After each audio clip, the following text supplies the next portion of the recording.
essa escola aqui. Ela é um marco para Santos. Santos inteiro passou por ela.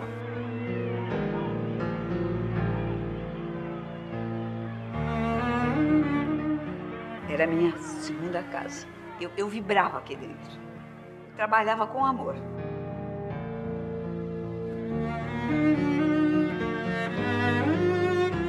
E aqui era uma escola de altíssimo nível. Isso aqui foi um alicerce, não só dos ensinamentos, mas de muito amor.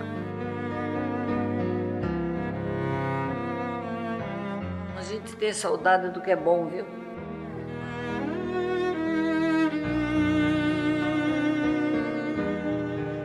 Quem passa por aqui, que já estudou, que não estudou, mas o Cesário Bastos é uma referência.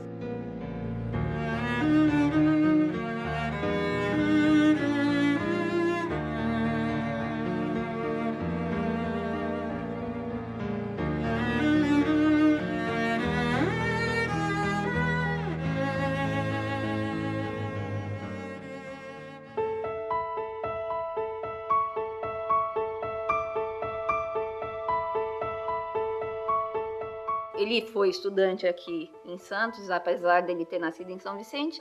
Ele fez o ensino primário aqui e depois foi fazer a faculdade em São Paulo. Fez direito em São Paulo, se tornou político. Fundou o Partido Republicano e depois veio para Santos. Eu acho assim uma maravilha ver como ele pensava. Ele era futurista. Ele era um homem maravilhoso, um homem íntegro, sabe? Um homem de caráter. Papai foi criado por ele, porque minha avó ficou doente. Aí, na época, meu avô ficou sozinho, aí papai veio morar com ele e as minhas tias solteiras. O papai tinha o nome dele, José Cesário da Silva Bastos Neto. Meu irmão chama José Cesário Bastos Filho e tem um sobrinho agora que chama José Cesário da Silva Bastos. Quer dizer, a quinta geração que começa com o mesmo nome. A gente tem orgulho, né, da pessoa dele, do homem que ele foi.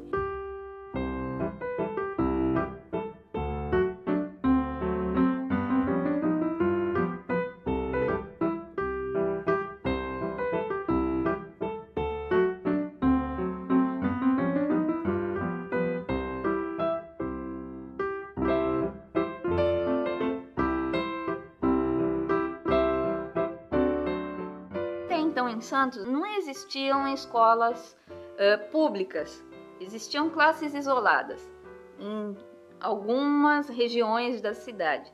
E essas classes, elas misturavam alunos de primeiro, segundo, terceiro e quarto ano, com uma professora só para dar conta de tudo isso. Foi então que o Cesário Bastos sentiu essa necessidade, né, de uma escola que agrupasse séries, que tivesse uma organização e assim por diante. Então ele se empenhou junto ao governo do estado para que se fundasse uma escola aqui. E essa foi a primeira escola pública. Foi assinado o decreto, né, da escola em 1900.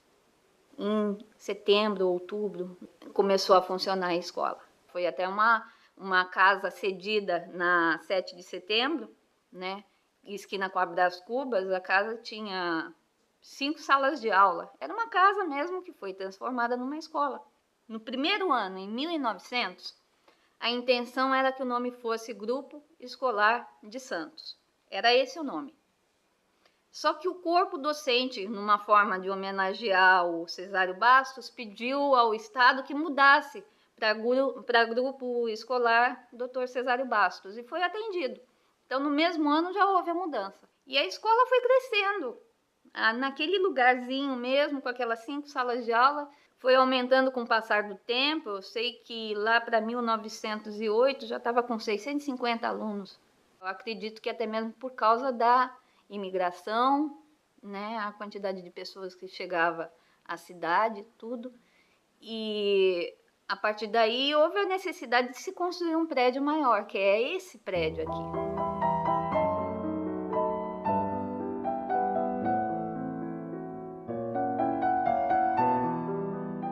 Era uma escola assim, um tanto quanto diferente das demais, do padrão das demais, porque todas as outras escolas públicas, em média, tinham 8 salas de aula e 2 pavimentos.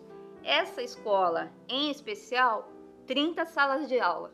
Então, 30 salas de aula, tinha a sala de artes plásticas, tinha a sala do médico, tinha a sala do dentista, tinha a cozinha, tinham 10 banheiros, era uma coisa assim bem suntuosa mesmo, sabe? A intenção era abrigar a maior quantidade de alunos possível, porque realmente a escola estava absorvendo muita gente e não estava dando conta.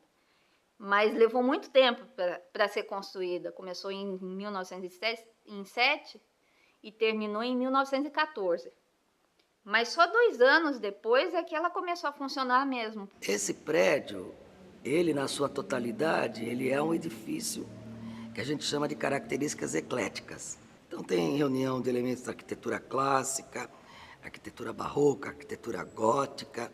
Ele é eclético porque a gente vai ver, se você reparar na fachada, né? Ele tem pilastras, algumas janelas são em arco pleno, outras são em arco abatido, né? Tem aquelas máscaras que a gente vê na entrada, nos 2 acessos principais. E esse vitral que tem aqui, com esse desenho Art Nouveau, ele é peculiar, acho que no estado de São Paulo inteiro. Prova é que ele é capa do livro da Fundação para o Desenvolvimento da Educação, né?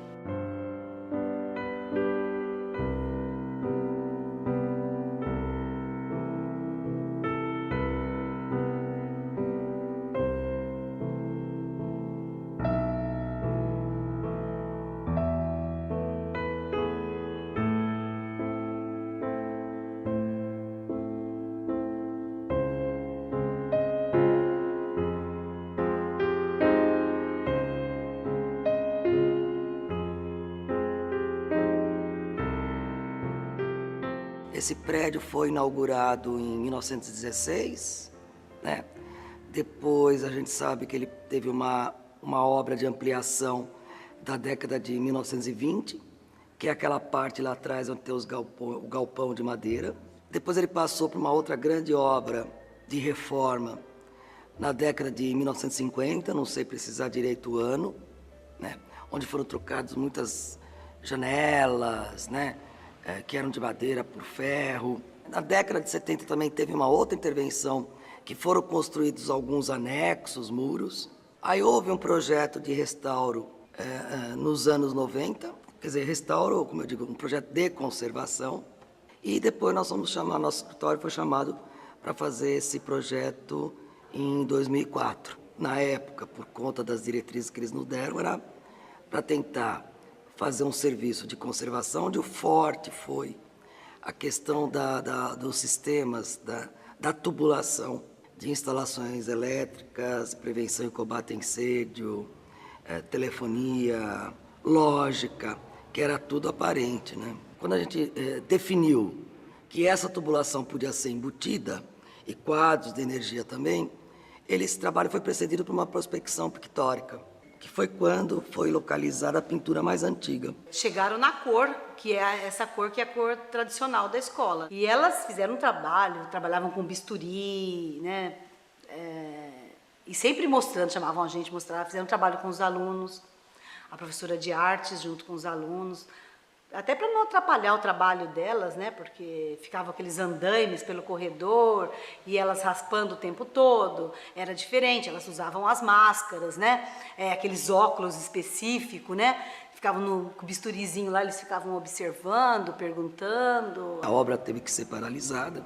A informação que a gente tem é que os recursos acabaram, a obra não foi concluída.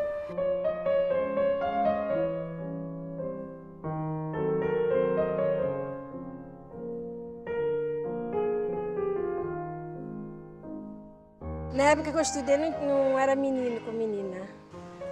Quando eu fui para botar menino com menina, foi na época que eu saí. Não aproveitei um pouco.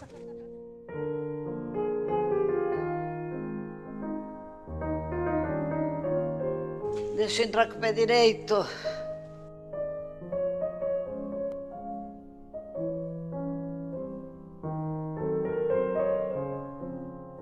Parece até mentira que eu estou aqui. Olha que presentão que eu ganhei. Me sinto menina, né?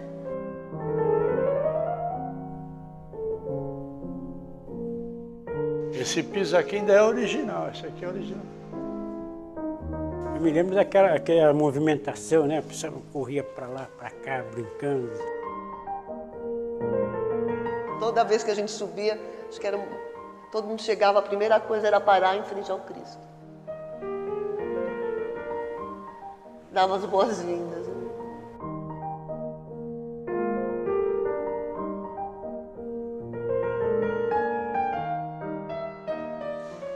Dá saudade.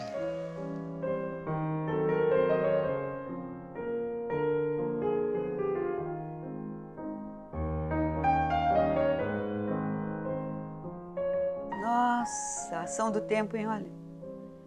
É ele que é fundador daqui. Nossa, isso precisava ser reconstruído. Eu frequentei uma dessas salas de aula, nesse andar, era isso mesmo.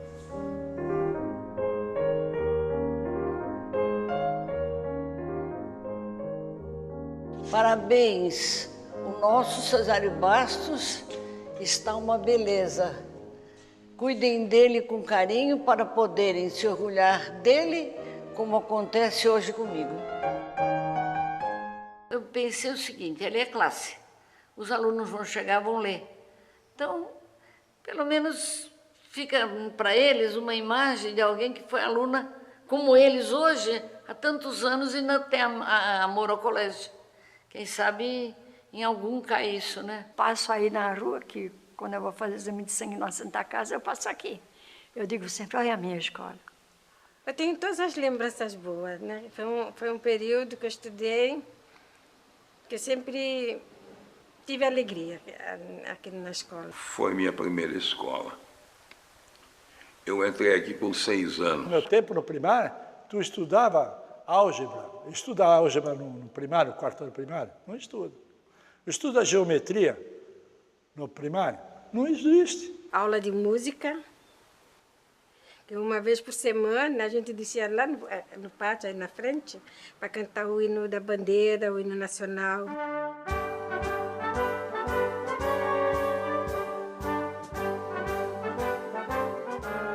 Chegava no colégio já pumba enfileirado o hino nacional. Ouviram todo dia. Nem canta. Todo dia. Ouviram do Ipiranga as margens para todo dia.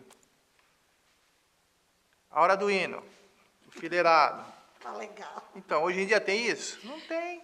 A gente percebe que a escola enfatizou muito, sempre, em todos os momentos, o espírito de cidadania, o espírito de ajuda ao próximo, o comprometimento com a sociedade, sabe? O comprometimento com a família, sabe? A consciência de que através da educação é que se teria um futuro melhor. Tem até um relato específico de um ex-aluno, o seu Rivaldo, que ele falou que na época que ele estudava aqui, entre 47 e 48, houve uma formação de uma prefeitura escolar. Surgiu baseado no diretor, porque já naquela época havia uma educação moral. Então ele queria educar uma educação cívica, de participação de todos os alunos e crescer a juventude com a ideia do que era uma democracia, porque a gente não sabia. A gente tinha vindo uma Segunda Guerra Mundial e de uma ditadura de 45, que acabou em 45. Pusemos 3 candidatos, pusemos candidato a vereador, fizemos 3 partidos. Lá naquela pracinha lá fora, a gente colocou um palanque e na hora da saída da escola, os candidatos iam lá falar os objetivos que eles iam fazer, qual a ideia e tal, foi indo. Aí teve eleição. Um foi eleito, elegemos vereador. Naquela época nós elegemos 12 vereadores, 4 de cada candidato. O prefeito, o que ele fazia? Ele batia papo, dava ideia, cobrava da diretoria, cobrava através do secretário de melhoria, que nem limpeza, higiene, coisa, banho, banheiro, material faltava, toda uma série de coisas cobrava. E ao mesmo tempo ele cobrava os alunos que saíam fora da regra de trabalho, de estudo, tudo isso. Ia ver a nota, bater papo, trocar ideia. Entendeu? E os vereadores? Os vereadores aprovavam lei, que nem aprovaram a cozinha. Para aprovar a cozinha, quem teve foi os vereadores. Aí eles já aprovaram, construir a cozinha, ocupar o espaço, veio para o diretor, autorizou. Aí nós juntamos dinheiro com as famílias, fizemos lista, compramos um fogão. Aí comprava merenda, comprava material, que não tinha merenda escolar, então nós comprávamos material de comida.